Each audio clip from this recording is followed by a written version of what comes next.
बिस्मिल्लाहिर्रहमानिर्रहीम बोलते कालम के साथ मैं आमिर रज़ा खान और इसने नहीं बचना इन्हों लाहौर ले जाओ।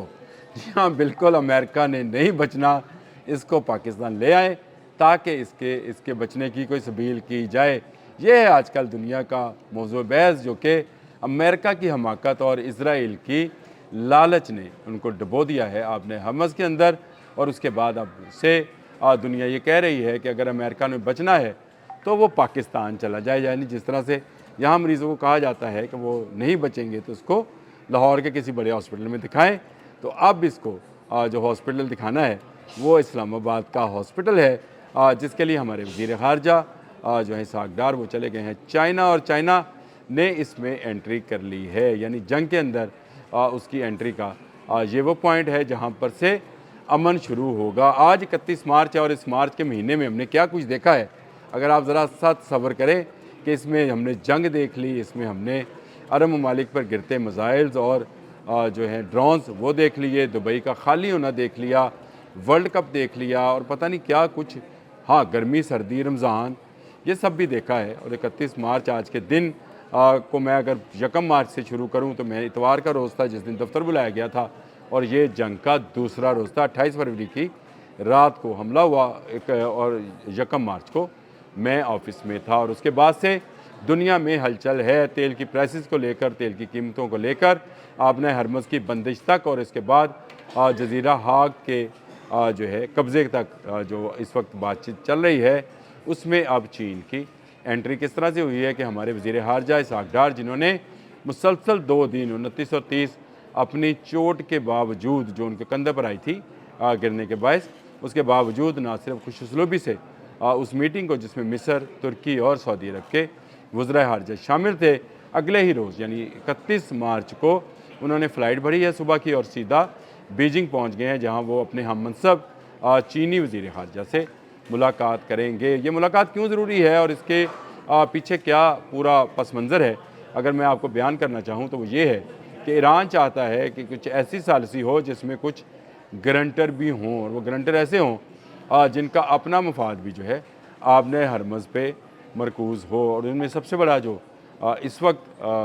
कोई है अगर मुल्क जिसका 90% ऑयल जो है आपने हरमज़ से गुजर कर जाता है तो वो चीन है। यानी चीन के मफादात इसमें बहुत ज़्यादा है, और चीन एक आलमी ताकत है बिलाशुबा इस वक्त दुनिया की, मैं अगर कहूँ तो सबसे बड़ी ताकत है। क्योंकि अमेरिका को समझा जाता था, लेकिन ईरान ने बता दिया कि नो मोर अमेरिका, अमेरिका अब बड़ी सुपर पावर नहीं है, अब अगर कोई सुपर पावर है वो चीन है, जिसकी ज़मानत जो है ईरान कबूल करेगा और आपने हरमज़ को खोलेगा, जिसके बाद तेल की कीमतें कम होंगी। मैं 1 अप्रैल से शुरू होने वाले इस महीने को यानी चौथे महीने को अमन की तरफ जाते हुए देख रहा हूँ। मुझे नज़र आ रहा है कि इस महीने में ऐसे मकसद मुज़ाकरात इस्लामाबाद में कामयाब तरीके से होंगे। हमारे फील्ड मार्शल हाफिज़ आसिम मुनीर, हमारे वज़ीर आज़म शहबाज शरीफ और वज़ीर ख़ारजा इसहाक़ डार की ज़ेर सदारत होने वाले इन इजलास में तमाम इस्लामी और गैर इस्लामी ममालिक जो हैं, यानी अमेरिका तक के भी जो हैं, वो ना सिर्फ शरीक होंगे बल्कि बामकसद जो हैं मुतालबात उनको 2 तरफ़ा तौर पर तस्लीम किया जाएगा, और चीन इसमें एज़ एन ज़ामन जो है वो बैठेगा। और इसके बाद जो भी फ़रीक कुछ हैंकी बैंकी करेगा, जिसमें ज़्यादा हमें जो शक है वो इसराइल पर है, क्योंकि नेतन्याहू ने आज भी ये बयान दिया है कि वो इस जंग की टाइमलाइन, बंद होने की टाइमलाइन नहीं दे सकते हैं। इसका मतलब आप समझ रहे हैं कि वो लंबी जंग चाहता है तो चाहता रहे, जितनी लंबी जंग करेगा उतना उसका नुकसान होगा। इससे पहले मैंने अपने व्लॉग में आपको बताया है कि टैंकों की जंग में जो कि इस वक्त हो रही है, टैंक वर्सेस मैन, वो टैंक वर्सेस टैंक जंग नहीं है, टैंक वर्सेस मैन जंग है, जिसमें टैंकों का कब्रिस्तान जो है वो लेबनान की सरहद पर नज़र आ रहा है। ना सिर्फ उनके जो हैं टैंक्स बल्कि उनकी बख्तरबंद गाड़ियाँ, उनके फ़ौजी,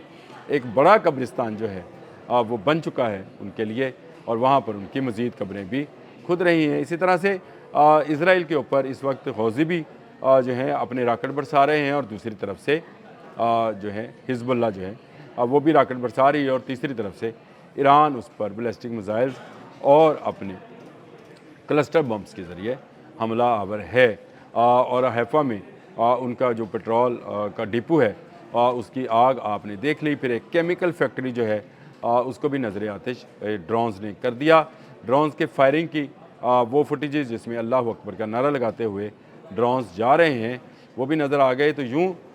ये मामला जो है 31 मार्च तक अपनी पीक पर गया है और शायद अब ये ज़रा थमने की तरफ चला जाए, जिसकी ख्वाहिश भी है, जिसकी दुआ भी है कि यह मामला, जंग का मामला जो है फ़िलहाल के लिए टल जाए। वो जो एग्रेशन डोनाल्ड ट्रंप ने दिखाया था उस एग्रेशन को जो है उन्होंने ख़त्म कर दिया है ईरान ने, और ईरान ने बता दिया है कि अल्लाह के अलावा कोई सुपर पावर नहीं है। और अब अगर चीन जो है पाकिस्तान की दावत पर इन मुज़ाकरात में बतौर ज़ामन शामिल होता है तो ये एक अमन की ज़मानत होगी, और दूसरी तरफ चीन का अमल दखल भी आबने हरमज़ में बढ़ जाएगा, जिसमें मुस्तकबिल में जाकर आपको समझ आएगी कि ये जंग अगर ना होगी तो उसकी बड़ी वजह चीन का आबने हरमज़ में होना है। देखें, फ़्रांस, जापान और बहुत सारे ममालिक ने जो है ये बात की ऑफ़र की थी कि अगर अमन होता है तो वो अपनी फोर्सेस को भेजेंगे और आबने हरमज़ का कंट्रोल करेंगे ताकि अमन को बरकरार रखा जा सके। लेकिन ईरान इन ममालिक पर किसी सूरत जो है वो कबूल नहीं करेगा आमने हरमज़ में उनकी जो है आमद या उनकी मौजूदगी। लेकिन एक मुल्क जो है उसको ज़रूर कबूल कर सकता है, और वो मुल्क है चीन, और उसके साथ पाकिस्तान। यानी पाकिस्तान और चीन जो हैं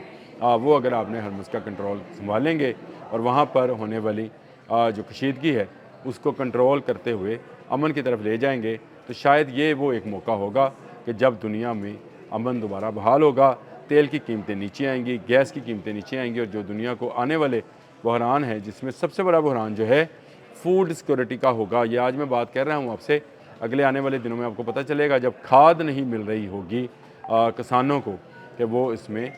ज़मीन में अपना बीज बोलें, उस वक्त क्या सूरत हाल होगी। लेकिन इस वक्त तक की सूरत हाल ये है कि एक बड़ी अहम पेशरफ्त चीन की इन मुज़ाकरात में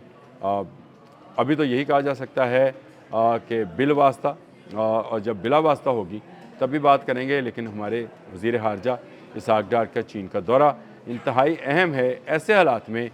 जब पूरी दुनिया की नज़रें पाकिस्तान पर मरकूज़ हैं। सिर्फ़ एक दिन के लिए बीजिंग जाना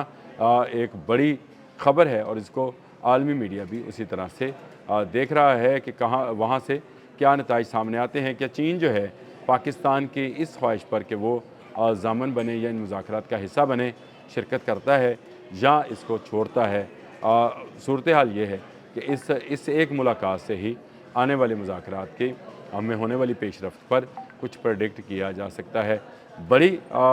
जो था दौरा था, मैंने कहा इस पर आपसे ज़रूर बात की जाए कि बीजिंग में जो मुज़ाकरात आज होना है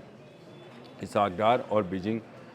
में मौजूद चीनी वज़ीर ख़ारजा के, वो कितने अहम हैं, और ख़ासकर ऐसे लम्हात में जब जंग जारी है ईरान, अमेरिका और इसराइल की, और इसमें दुनिया जो है देख रही है कि किस तरह से जो है अमेरिका को मार पड़ रही है और अब वो वापसी का रास्ता ढूंढता है। लेकिन आपको याद होगा मैंने एक व्लॉग किया था दिल के साथ, और मैंने कहा था कि अमेरिका आया इसराइल की मर्ज़ी से है, जाएगा चीन की मर्ज़ी से। याद है तो भाई पिछला रिकॉर्ड मेरा निकालें, मेरी टाइमलाइन पे जाएं, देखें, मैंने ये बात बांगे दौहल कही थी, आया इसराइल की मर्ज़ी से है, जाएगा चीन की मर्ज़ी से। आज इसहाक़ डार का दौरा मेरी उस बात की तस्दीक कर रहा है। अब तक के लिए इतना ही। अल्लाह हाफ़िज़।